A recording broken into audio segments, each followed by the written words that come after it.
দেখো এই গাড়িটা পাঞ্চার হয়ে যাওয়ার পরে কাস্টমার চালিয়ে নিয়ে এসেছে, ঠিক আছে।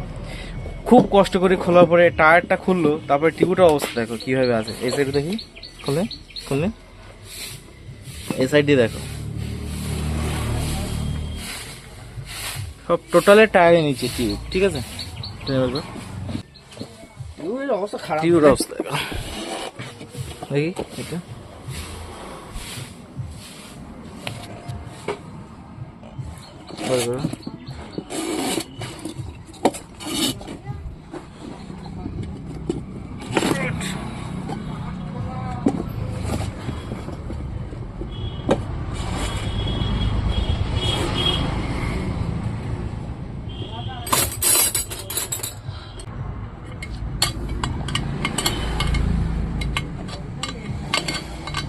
এগুলো সব টায়ারের নিচে ভাঁজ হয়েছিল, ঠিক আছে, যার কারণে টিউবের অবস্থা এরকম।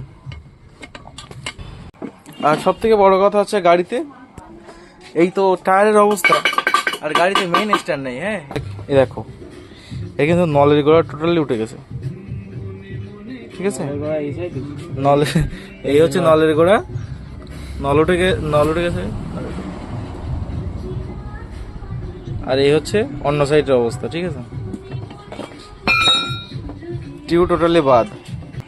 আর সব থেকে বড় কথা হচ্ছে গাড়িতে এই তো টায়ারের অবস্থা, আর গাড়িতে মেইন স্ট্যান্ড নেই। হ্যাঁ, কিন্তু এই ধরনের যে গাড়িগুলো যাদের মেইন স্ট্যান্ড নেই বা রিসোলিং টায়ার বা সেকেন্ড হ্যান্ড টায়ার লাগায় না, মানে এনাদের কাজ করতে গেলে আর কি বলবো, একদম মাথা ঠিক থাকে না, ঠিক আছে, একরকম বললে চলে।